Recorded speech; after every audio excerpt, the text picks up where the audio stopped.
kita di channel yang perlu imajinasi informasi gratis, tidak bayar. Subscribe. Assalamualaikum warahmatullahi wabarakatuh. Waalaikumsalam warahmatullahi wabarakatuh. Ketemu lagi kita Bang Kita. Siap. Setelah sekian lama kita tidak muncul di studio ya. Iya, iya. Kita lebih banyak berada di luar dan juga melakukan aktivitas. Kita sapa dulu lah sobat-sobat kita di Lata nih. Ya, ya, silakan. Sobat kita di Lata, apa kabar? Di mana pun berada yang masih setia mengikuti channel ini, kita doakan, ya saling mendoakan lah ya. Ya. Semoga kita semua selalu dalam keadaan sehat walafiat Dan tetap semangat. Dan bahagia. Ya, ya. Ya, hari-hari ini kita masih dalam era pandemi yang belum berakhir. Kemudian setelah kurang lebih 1 pekan ya, Ya. 1 pekan kita sudah memasuki bulan suci Ramadan. Ya, ya. Tepatnya hari Selasa minggu lalu. Jadi hari ini baru hari ke-7 ya Bang ya. Ya, ya. Dan ke-7 kita sedang menjalani puasa saum Ramadan mengikuti perintah Allah bagaimana tertuang dalam surah Al-Baqarah ya. Ya. Kurang lebih Allah memerintahkan kepada kita untuk berpuasa sebagaimana juga diwajibkan kepada umat-umat sebelum kita. Ya. Gimana Bang? Mau bincang-bincang kita? Dan ada ujung dari ayat tersebut. Nah, Ya, mudah-mudahan kamu bertakwa gitu, Ya. agar kamu menjadi orang yang takwa. Ya, ya. Jadi artinya ada perintah kepada kita manusia yang sekarang ini, ya, dan kepada para tetua kita manusia sebelum Rasulullah lah, Ya. Nabi Muhammad. Dan ujung dari perintah tersebut secara kualitatif diharapkan kita menjadi orang yang bertakwa ya. ya. Lalu tatakun. Nah, di ujungnya ya, Ya. kita nggak Ya. memotong aja ini. Iya, iya. Jadi supaya kita menjadi orang yang takwa. Nah, kalau kita lihat kata-kata takwa ini Iya. kan sangat berat Bang. Betul. Artinya takwa itu adalah menjauhi segala larangan Allah, Iya, iya. semuanya ya. Iya. Kemudian melaksanakan segala perintah Allah. Iya, iya. Ini kan susah Iya. mencari orang yang bisa melaksanakan seluruhnya itu kan. Iya. Akhirnya mungkin kita cuma berusaha untuk meningkatkan terus ketakwaan kita. Betul. Supaya bisa menjadi yang sempurna nantinya gitu. Iya, iya. Jadi gini, Eh, dalam kajian-kajian di sekolah ya, ya, takwa itu kan seringkali diartikan takut Takut. kepada Allah gitu Ya. ya. Nah, takut kepada Allah artinya kalau menurut pandangan Bang Kica ini, itu caranya adalah dengan selalu mendengarkan sifat-sifat Allah yang ada di diri kita. Ya. Jadi mengedepankan segala sesuatu yang nilai-nilai ilahiyahnya, dan itulah takwa gitu. Sebagai contoh misalnya nilai-nilai ilahiyah yang ada di kita, katakanlah jujur gitu ya. Nilai-nilai ilahiyah ini adalah nilai-nilai yang secara universal diterima oleh manusia, ya kan? Ya. Tidak diperbantahkan, diterima sebagai suatu kebenaran, Ya. diterima oleh makhluk di luar manusia, diterima oleh alam semesta. Ya. Ya. Jadi itulah nilai-nilai ilahiyah. Nah, jika kita menegakkan, kita ambil contoh misalnya berbohong. Ya. Berbohong itu adalah perbuatan yang tidak mengikuti nilai-nilai ilahiyah.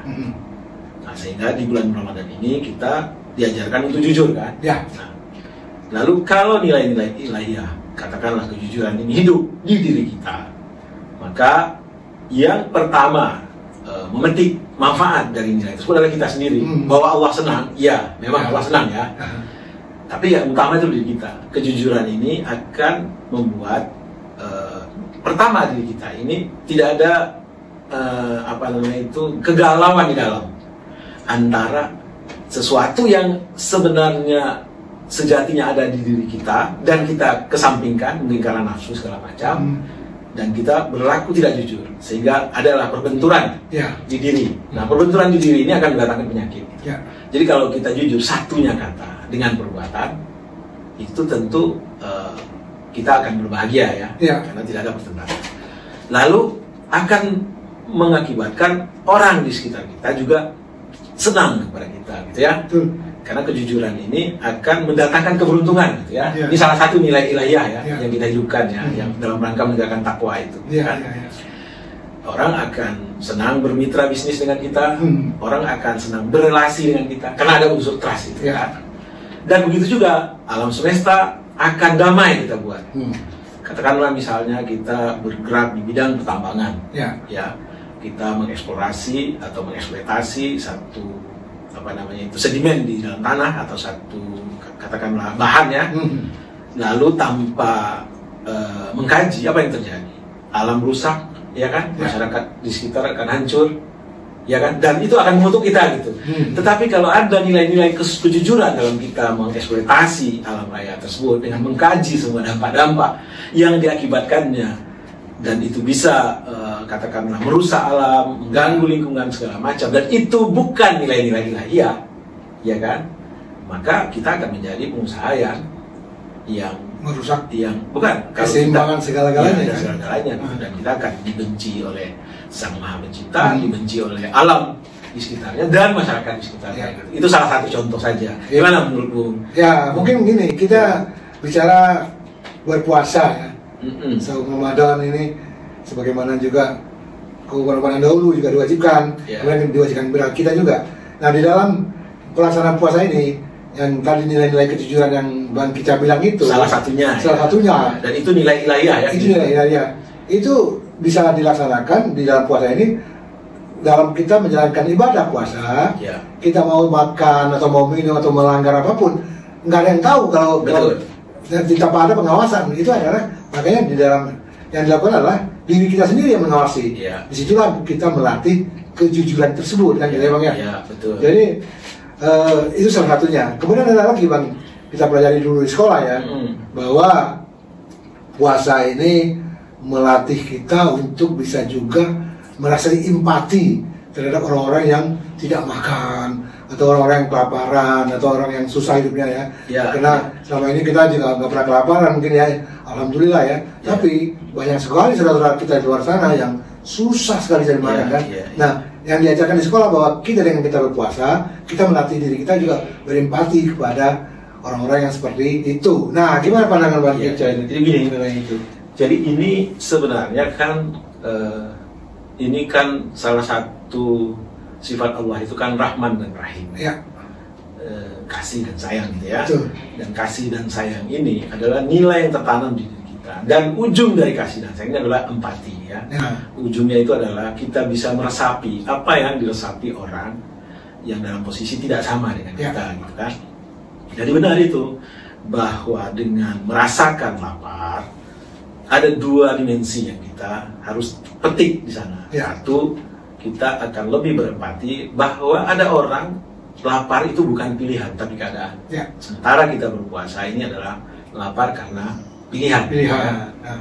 Jadi sedangkan lapar karena pilihan saja kita merasakan haus dan lapar yang luar biasa. Bagaimana kalau itu keadaan gitu ya, sehingga mata batin kita hendaknya terbuka bahwa kita harus tak hanya cukup berempati tapi mari berbuat ya untuk membantu sesama. Pada prinsipnya membantu sesama itu adalah membantu diri sendiri gitu. Karena dalam konteks sosial, kemiskinan ini akan erat kaitannya dengan kriminalitas dan segala macam gitu. Jadi kalau kita berbagi artinya kita mengurangi risiko untuk terjadinya kriminalitas. Itu satu ya, muncul empati dan ingin berbagi. Yang kedua, hendaknya ini juga memunculkan bagi kita yang lapar itu merupakan pilihan bukan keadaan. Hendaknya muncul satu rasa syukur yang luar biasa, dan di balik rasa syukur itu ada menjaga nikmat Allah, bahwa laparku ini bukan keadaan tapi pilihan, sehingga rizki yang ada harus kukelola dengan baik sehingga tidak terjadi takdir buruk adanya lapar keadaan yang aku alami nanti. Jadi mari kita kelola rizki yang ada sekarang ini dengan sebaik-baiknya. Satu, dengan berbagi karena muncul rasa empati tadi. Yang kedua, dengan berhemat ya, dengan mengelola sebaik-baiknya supaya lapar karena keadaan tidak muncul di kita. Jadi syukur itu ada unsur memelihara, bukan hanya sekedar lafaz mengucapkan. Begitu. Sesuai. Jadi gini, jangan sampai kita sudah melakukan ibadah puasa, kita sudah jujur ya dengan diri sendiri, kemudian kita juga berempati melihat sekedar empati saja, namun implikasinya ataupun aplikasinya kepada masyarakat tentu harus ada gitu kan. Soal lingkungan kita harus ada. Jadi kita lihat seperti begitu bulan puasa Ramadan masuk, itu rasa-rasa nilai-nilai kebersamaan kita, berbagi kita kelihatannya sudah mulai muncul ya. Sudah menjadi tradisi kan. Cuman tentu saja kita mengharapkan tradisi ini tidak hanya di bulan puasa kan, Ramadan, tapi di bulan-bulan berikutnya semua tradisi-tradisi tersebut banyak kita pertahankan, sehingga kita mencapai suatu masyarakat yang baldatun thayyibah ya. Baldatun thayyibatun warabul ghafur. Ya ini mudah-mudahan puasa kita kali ini bisa meningkatkan ketakwaan kita, artinya selalu untuk lebih baik lagi dibanding yang sudah-sudah. Gini. Jadi kalau kita kembali ke ayat perintah untuk menunaikan puasa, itu perintah kepada kita, kepada kaum sebelum kita, dan ujungnya adalah takwa, takut kepada Allah. Takut kepada Allah itu bukan hanya dalam bentuk kata-kata, tapi takut kepada Allah itu terminologinya adalah memenangkan nilai-nilai ilahiyah yang sudah ada dalam diri kita, ada ketanam di hati kita dalam setiap kegiatan apapun yang menjadi dasar keputusan kita bersikap bertindak adalah nilai-nilai ilahiyah. Dan itu persis seperti nilai puasa ini kalau kita analogikan seperti orang ke fitness. Fitness itu adalah ritualnya, makan bagus segala macam. Tetapi spiritualnya atau esensi yang mau didapat adalah kesehatan, otot bagus segala macam. Jadi mudah-mudahan puasa yang diwajibkan kepada kita ini benar-benar bisa menjadikan kita manusia yang bertakwa, manusia yang memenangkan nilai-nilai ilahiyah dalam setiap apapun keputusan hidup yang kita jalani. Begitu kira-kira. Saya kira mungkin sampai di sini dulu ya bincang-bincang kita yang mengenai Ramadan yang sepintas saja ya. Ini sebetulnya kita juga berdua ini bukan dai, bukan ahli agama, tapi sebagaimana hadisnya Rasulullah SAW, sampaikanlah dariku walaupun satu ayat, gitu kan? Kita mencoba lah untuk melaksanakan itu, karena walaupun tidak pun satu ayat, tapi kita akan mencoba untuk selalu berbagi dengan sobat kita jalan. Gimana kita mencari hikmah di balik setiap ritual ibadah yang diwajibkan kepada kita, kan? Jadi ibadah itu adalah satu yang sifatnya ritual, dan tentu saja kita harus laksanakan dengan penuh kekusukan. Tapi di balik ritual itu ada yang lebih utama lagi, adalah aplikasinya ke kehidupan kita sehari-hari di dalam kehidupan kita bermasyarakat. Dan itulah spiritualitas yang tadi di dalam kita, itulah nilai-nilai ilahiyah ini yang harus kita aplikasikan betul-betul di dalam kehidupan kita sehari-hari. Mari sobat kita Jakarta, untuk kita sama-sama mencoba meningkatkan ketakwaan dengan meningkatkan ataupun mengaplikasikan nilai-nilai ilahiyah ini dalam kehidupan kita sehari-hari. Saya kira itu demikian bincang-bincang kita, dan tidak lupa kita mengucapkan selamat menjalankan ibadah puasa. Semoga akan makin meningkatkan ketakwaan kita kepada Allah SWT. Amin. Demikian, terima kasih. Wassalamualaikum warahmatullahi wabarakatuh. Waalaikumsalam warahmatullahi wabarakatuh. Dan bahagia.